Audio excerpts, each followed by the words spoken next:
আমাদের একজন বোন, একজন মা, একজন নারী যতটুকু তাদের জায়গা থেকে সেফ ফিল করার কথা এই মুহূর্তে ততটুকু এই রাষ্ট্র, এই সরকার নিশ্চিত করতে পারছে না। আমরা আমাদের এই অভ্যুত্থানে দেখেছি প্রত্যেকটি মিছিলের সামনের সারিতে আমাদের বোনেরা ছিল, আমাদের মায়েরা ছিল।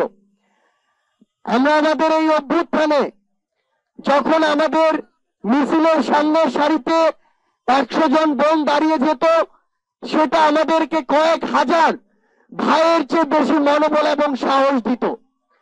এবং এই 100 জন নারী তখন ওই খুনি হাসিনার যে রেজিম, সেই রেজিমের স্তম্ভগুলোতে কিন্তু কাঁপন ধরাতো।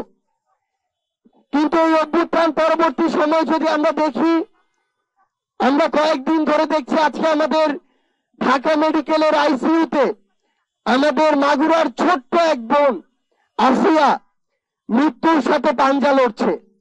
ওই শকুনদের দৃষ্টি থেকে আমাদের বোনদেরকে রক্ষা করা এখন একটি চ্যালেঞ্জ হয়ে দাঁড়িয়েছে। আমরা আমাদের জায়গা থেকে ঢাকা বিশ্ববিদ্যালয়ে দেখেছি কিভাবে একজন বোনকে কোন একজন তার মতের উপরে তার বিশ্বাসটি চাপিয়ে দেওয়ার চেষ্টা করেছে এবং তার পোশাকের দিকে দৃষ্টি করে যেভাবে ইচ্ছা কথা বলেছে, এবং এর পরের কনসিকুয়েন্স গুলো আরো বেশি ক্ষতিকর এবং আমাদের জন্য, এই রাষ্ট্রের জন্য, আইন শৃঙ্খলার জন্য আরো বিব্রতকর।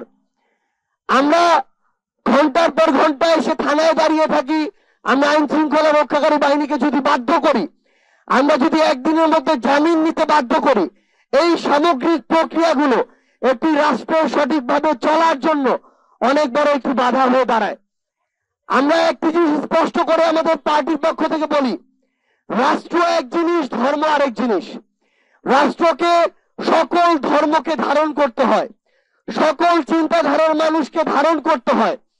এখানে নির্দিষ্ট একটি ধর্মের মানুষ তার যে বিশ্বাস, তার রীতিনীতি, তার প্রথাগুলো চাইলেই আরেকটি মানুষ যিনি অন্য ধর্ম বিশ্বাসী তাকে চাপিয়ে দিতে পারে না। আরেকজন মানুষ যিনি কোনো ধর্মেই বিশ্বাসী না তাকেও চাপিয়ে দিতে পারে না।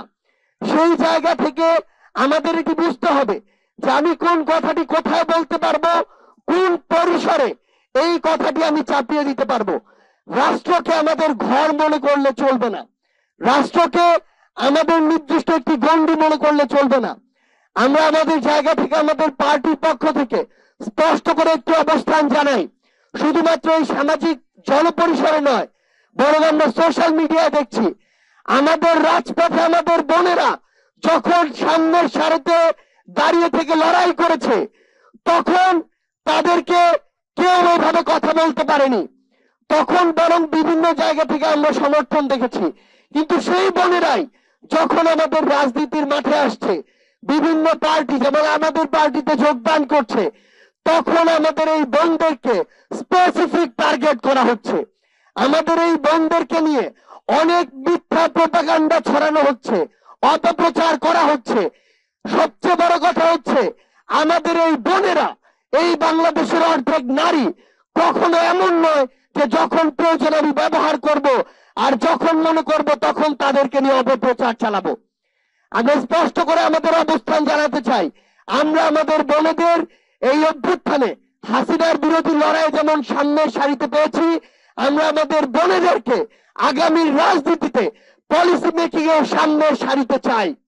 আমাদের বোনেরা আর এই বাংলাদেশের সংসদে কখনো শুধুমাত্র রিপ্রেজেন্টেশন হবে না, তারা তাদের যোগ্যতায় পার্টিসিপেশন করে এসেই সংসদে নারীদের প্রতিনিধিত্ব করবে। আমরা স্পষ্ট করে আমাদের পার্টির পক্ষ থেকে বলতে চাই, আইন শৃঙ্খলা রক্ষাকারী বাহিনীকে, সংশ্লিষ্ট মন্ত্রণালয়গুলোকে এবং এই অন্তর্বর্তীকালীন সরকারকে পুরো বাংলাদেশের প্রত্যেকটি জায়গায়, জনপরিসর থেকে সোশ্যাল মিডিয়ায় আমাদের বোনেদের সেফটি এবং সিকিউরিটি নিশ্চিত করতে হবে। কেউ যেন তার ব্যক্তিগত বিশ্বাস কোনোদিন একটি সমাজের গুরুত্বপূর্ণ একটি অংশ কিংবা আমাদের নারীদের উপরে চাপিয়ে না দিতে পারে। এই নিরাপত্তা আমাদের নিশ্চিত করতে হবে। আর্থ সামাজিক প্রেক্ষাপট বুঝতে হবে, বাংলাদেশের সামগ্রিকভাবে পরিবেশ কি সেটা বুঝতে হবে। এগুলোর বাইরে গিয়ে কেউ যদি কোনো ধরনের মব কালচারকে ব্যবহার করে বিন্দুমাত্র আমাদের বোনদের দিকে দৃষ্টি দেওয়ার চেষ্টা করে কিংবা তাদের সিকিউরিটি বিঘ্নিত করার চেষ্টা করে, তাহলে আমাদের এই আইন শৃঙ্খলা রক্ষাকারী বাহিনী এবং সংশ্লিষ্ট মন্ত্রণালয়গুলো ব্যর্থ বলে প্রমাণিত হবে।